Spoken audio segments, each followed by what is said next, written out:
Hello everyone, I am Gulshan and मैं स्वागत करती हूँ आपका मेरे चैनल मैथ्स की क्लास में। देखिए, आज मैं आपका स्क्वायर एंड स्क्वायर रूट का ही एक नेक्स्ट टॉपिक लेके आई हूँ, पाइथागोरन ट्रिपलेट्स। पाइथागोरन ट्रिपलेट्स आपका 7th 8th even competitive exam में भी ये बहुत ही इंपॉर्टेंट टॉपिक है।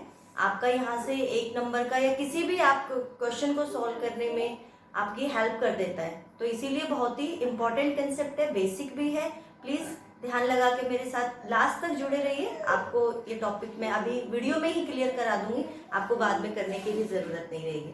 देखिए, एक बार हम पाइथागोरन का मीनिंग समझेंगे। पहले तो कैसे ये ट्रिपलेट बना। अपनी ये क्या है, एक राइट एंगल ट्राइंगल है। ये आपका क्या है, बेस, ये परपेंडिकुलर, ये हाइपोटेन्यूज, और ये आपका है 90 डिग्री। ठीक है, आपको पता है कि राइट एंगल ट्राइंगल के अंदर नीचे बेस होता है, ये परपेंडिकुलर है, ये हाइपोटेन्यूज है। और हमें पता है हाइपोटेन्यूज हमेशा ग्रेटर होगा आपका परपेंडिकुलर और बेस से। ठीक है, ये आपका इस ट्राइंगल की प्रॉपर्टी के अकॉर्डिंग है। अब देखिए, आज जो हम करेंगे ट्रिपलेट्स, इसका क्या मीनिंग है। मान लीजिए आपका बेस है 3, परपेंडिकुलर है 4 और हाइपोटेन्यूज है 5। तो आपको पता है पाइथागोरन फॉर्म के अकॉर्डिंग कि बेस का स्क्वायर प्लस परपेंडिकुलर का स्क्वायर इक्वल टू हाइपोटेन्यूज का स्क्वायर होता है। तो बेस कितना है, 3 का स्क्वायर प्लस 4 का स्क्वायर प्लस 5 का स्क्वायर। हमने वैल्यूज इसमें से पुट कर दिया। 3 3 जा 9 प्लस 4 4 जा 16, ये इक्वल टू है, इक्वल टू 25। इसको प्लस किया 25 इक्वल टू 25। इसका मतलब क्या है, बेस और परपेंडिकुलर के स्क्वायर का प्लस आपका हाइपोटेन्यूज का स्क्वायर होता है। अब ट्रिपलेट्स में देखिए, आपका ये तो ट्रिपलेट हो गया, 3 4 और 5, ये क्या बन गया है, ट्रिपलेट बन गया। यानी कि 2 के स्क्वायर का सम आपका थर्ड वाला होगा।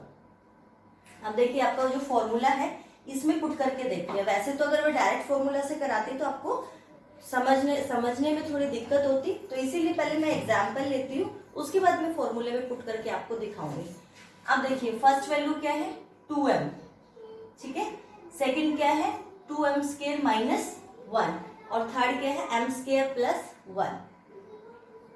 अब इसी तरह से आपका क्वेश्चन बनता है, जैसे आप इसी को डबल कर दो, 6 8 10, ये भी क्या हो गया, इसी का डबल कर दिया, सबको 2 से मल्टीप्लाई कर दिया। तो 6 8 और 10, ये भी क्या हो गया, एक ट्रिपलेट हो गया, क्योंकि 6 का स्क्वायर 36, 8 का 64, दोनों को प्लस करोगे 100 आएगा, जो कि आपका 10 के स्क्वायर के इक्वल होता है।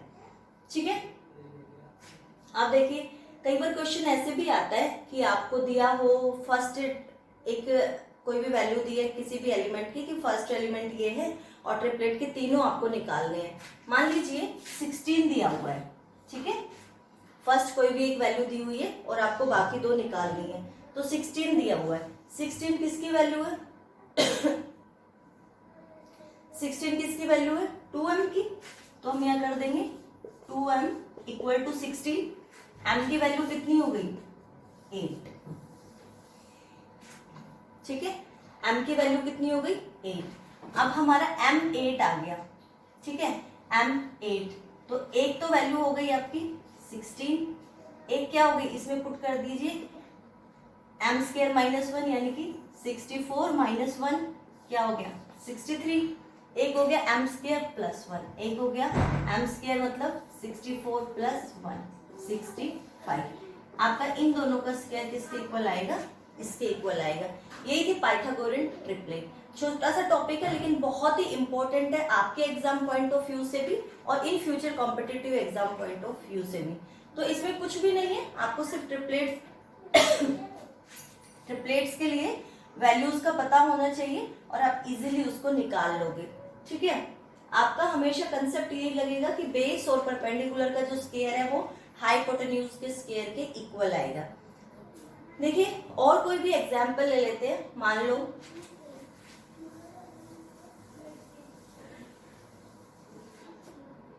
आपका अगर कोई वैल्यू 14 दी हुई है, एक एलिमेंट दिया हुआ है ट्रिपलेट का 14, आपको 2 निकालने हैं। तो 14 किसकी वैल्यू हो गई, 2m की।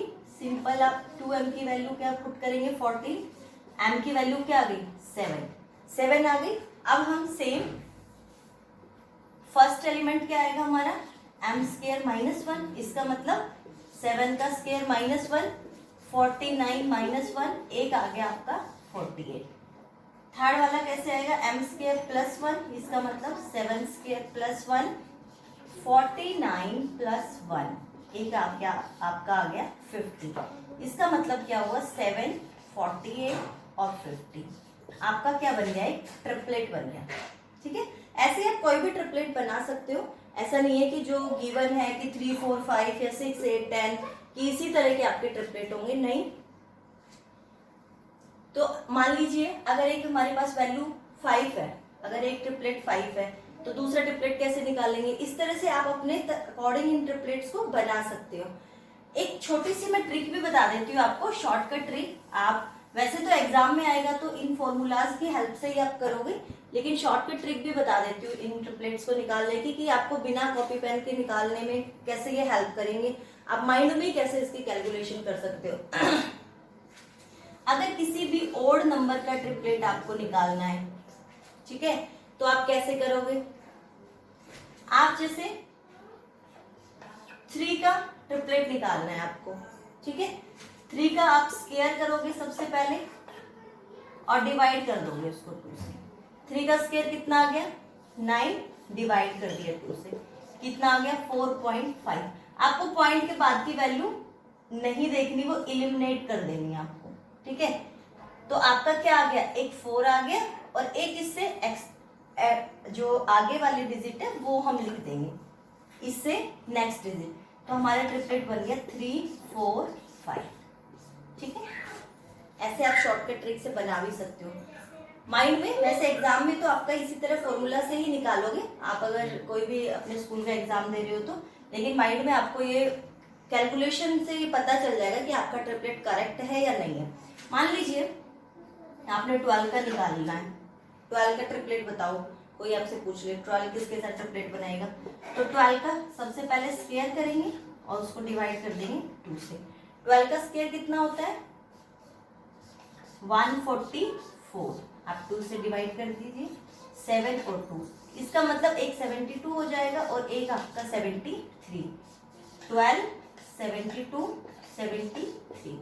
ये थी एक छोटी सी शॉर्टकट ट्रिक जो आपको शायद बहुत ही हेल्पफुल रहेगी, और आपको इससे आपका आंसर भी मैच करने में दिक्कत नहीं होगी, कि आपको ये कंफ्यूजन नहीं रहेगा कि मेरा जो ट्रिपलेट है वो करेक्ट है या नहीं है। तो प्लीज एक बार इसको जरूर देखिए। इस ट्रिक के हेल्प से आप कोई भी कॉम्पिटिटिव एग्जाम में भी आप इजीली, आप जैसे 12th के बाद भी कोई एग्जाम देते हो अपना PMT का या ट्रिपल का, तो छोटे छोटे ये अर्थमेटिक के क्वेश्चन आपसे पूछ लिए जाते हैं, तो वहां पे भी आपकी बहुत हेल्प होगी। Thank you so much for watching. Please like, share and subscribe my video. Thank you.